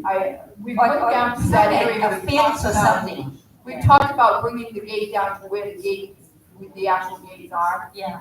So we're looking into all the options for that as well. I was out there looking at it the other day. Yeah, because we have discussed Yes. this before. Okay, thank you. Yep, you're welcome. I just have one thing too. Oh, who's on YouTube? Real quick, so Linda Walls asked the question, and then Jane, you said no, because of rules and regs, and she did reply, it's not a question, but she did reply. According to my mic is not working, I'm sorry. All right, so it says Linda Walls, according to Becker's website, legal counsel needs to review any changes, so she just made that comment. Yeah, it's loud, thank you. Okay, so we'll take that under advisement, we'll check into it. Okay, thank you.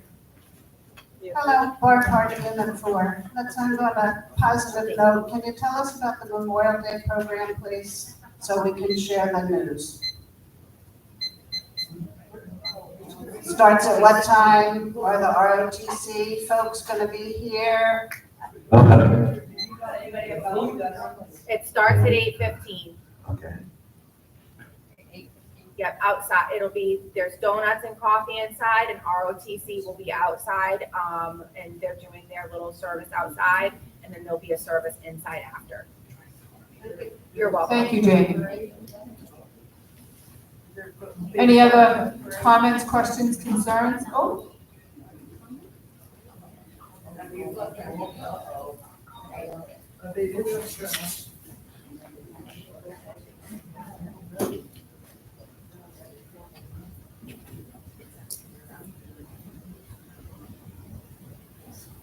Name and unit number.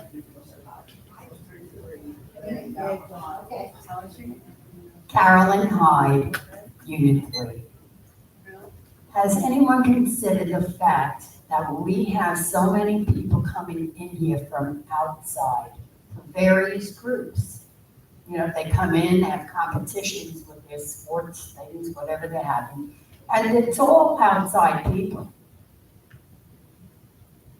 So my thought is they could very well be doing some of the evangelism or whatever you have going on.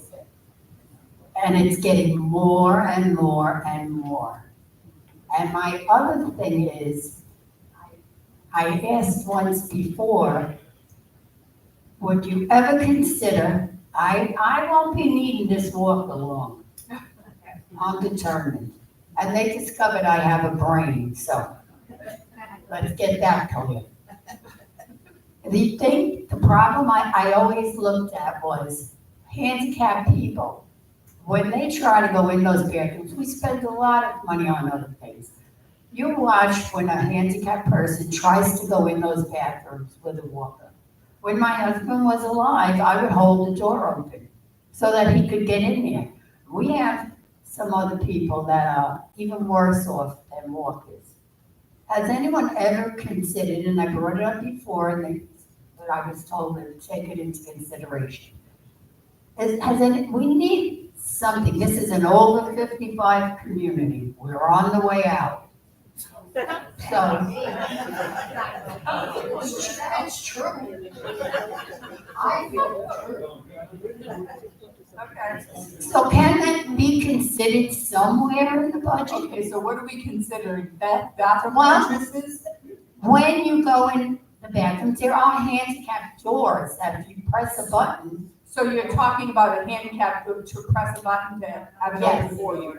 So that it opens the doors so that handicapped people can get in. Okay, so Jane's written that down, and we'll get together with Jamie and the maintenance crew to find out what. Raise money for that, have a fundraiser, have them have a fundraiser for that. We waste more money than that.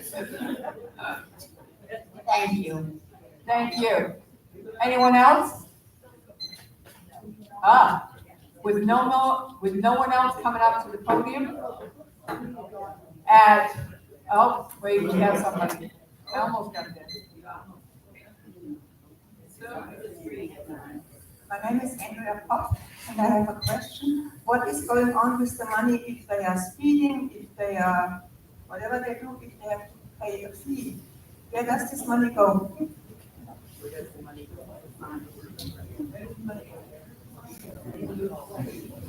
First, they have to be able to collect it. That's first. Well, first they have to collect it, that's right, they have to pay it. But if they don't pay it, then it goes as bad debt, correct? And also, it goes in the operating fund, is that right? That's true. Under the line item, DRC fines. Yeah. So a sample. My daughter and me, we got together 6 houses. Now, because I want to save my part and put her on as if I got dead, that she got it, and the different way also. But the word that I made it really good, and he put on the ownership. So we got 6 houses together. You know, each 3, however you see it. We don't have 12 houses. Now I need to pay a fee from $1,000 for, I have to pay and she have to pay. It's a fee from $50 because we have one house too much. Where's this money going? This is a lot of money. And I told them, Peter was there and I was in Germany at surgery. I was there till the end of March. And I said, I will be home around the 30th of March, I don't know. So we got already both letters for $750. I didn't hear anything from them anymore. I was with George. I talked to George, and I didn't hear anything from him anymore.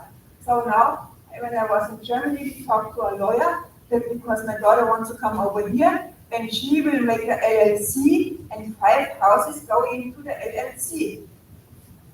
That's correct. So, and now I have the other house. And why should we pay that much money? Where does it go? If you would go for a bathroom to put on the button, I would pay it right away, but not for wasting any money. Why is this?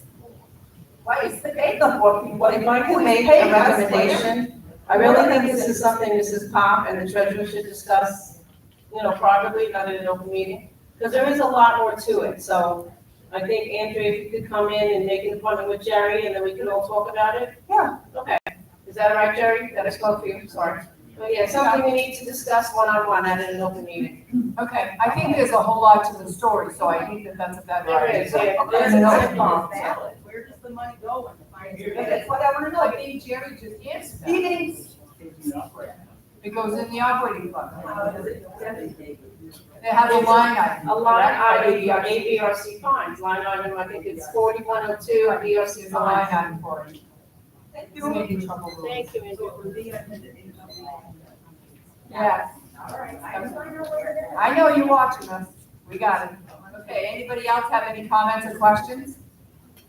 If not, it is 9:05 and I adjourn this meeting. Bam.